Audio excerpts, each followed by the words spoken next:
देखिए इस प्रश्न में आपसे कह रहा है कि दी गई आकृति में ओ ए ओ बी बराबर है किसके, ओ सी और ओ डी के। आपको दिखाना है कि कोण ए जो है कोण सी के बराबर है। तो सबसे पहले इसको हल करने के लिए हम क्या करेंगे, दिया है लिखेंगे।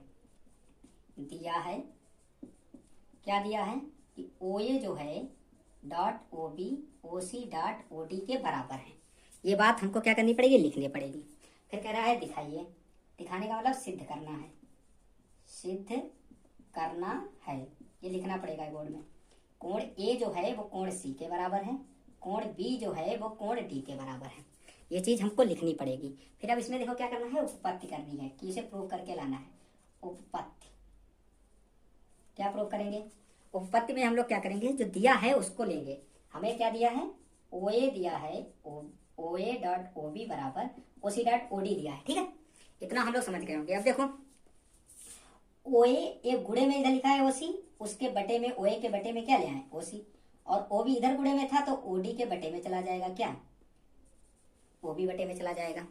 ठीक है, अब देखिए ये हमको मिल गया, ये तो भुजाएं हो गई कौन सी, ओ ए और ओ सी का अनुपात, और कौन सी ओ डी और ओ बी का अनुपात हमको क्या मिल गया, बराबर मिल गया।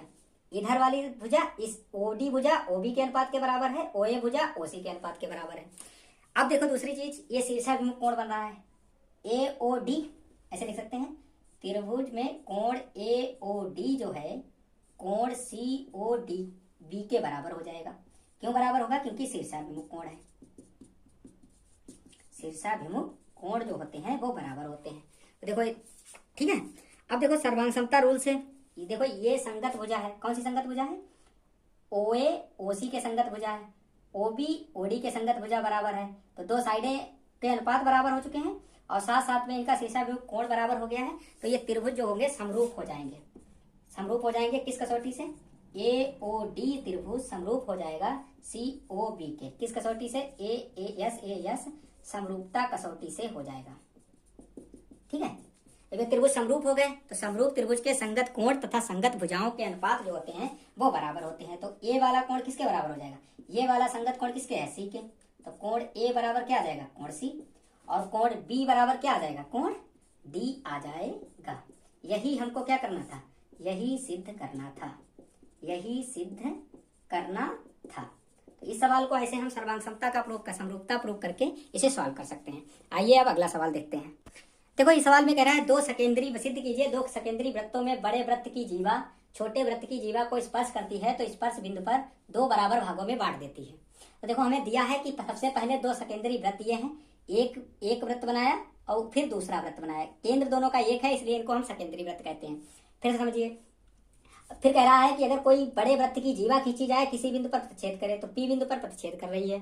तो कह रहा है सिद्ध करके दिखाओ कि एपी जो है पीबी के बराबर है। तो देखो इसको लिखना पड़ेगा थोड़ा सा, क्या लिखेंगे, दो सकेंद्री वृत्त हैं जिनका केंद्र ओ है, बड़े वृत्त की जीवा छोटे वृत्त को, बड़े वृत्त की जो जीवा है वो छोटे वृत्त को पी बिंदु पर स्पर्श करती है। ओपी वृत्त छोटे वृत्त की त्रिज्या है, ओपी जो है वो छोटे वृत्त की क्या है, त्रिज्या है। तो ओपी जो है एबी पर क्या है, लंब है। तो सिद्ध करना है एपी बराबर बीपी आना चाहिए।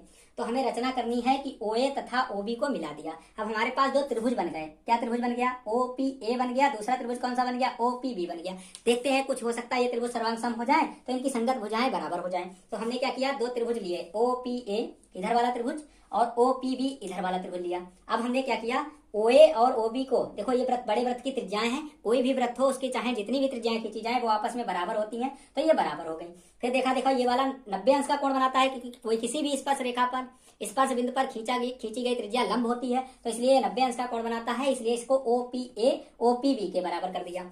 OP बराबर क्या हो गया, OP हो गया, क्योंकि दोनों त्रिभुजों में OP भुजा अगर हटा दे तो एक ही त्रिभुज रह जाएगा, तो उभयनिष्ठ हो गई। तो देखो एक हेपोटेनियस हो गई, हेपोटेनियस मतलब RHS रूल इसमें लग रहा है, ये राइट एंगल हो गया, ये साइड हो गई। त्रिभुज कैसे हो गए हमारे, सर्वांगसम हो गए। सर्वांगसम हो जाते हैं तो उसकी संगत भुजाएं संगत कोण बराबर हो जाते हैं, मतलब O वाला कोण O वाले कोण के बराबर होगा, ये वाला कोण ये वाले कोण के बराबर होगा, P वाला कोण P वाले कोण के बराबर होगा। ऐसे ही इसकी भुजाएं, OA भुजा OB के बराबर होगी, OP भुजा OP के बराबर होगी, AP भुजा किसके बराबर होगी, PB BP के बराबर होगी। यही हमको सिद्ध करना था, अतः हमारा ये क्या हो जाएगा, सिद्ध हो जाएगा। लिखना पड़ेगा, अतः बड़े वृत्त की जीवा, तुम थोड़ा सा लिख दोगे, क्या लिखोगे, यहाँ से लिख देना काट के, यहाँ से नीचे लिख देना, ठीक है।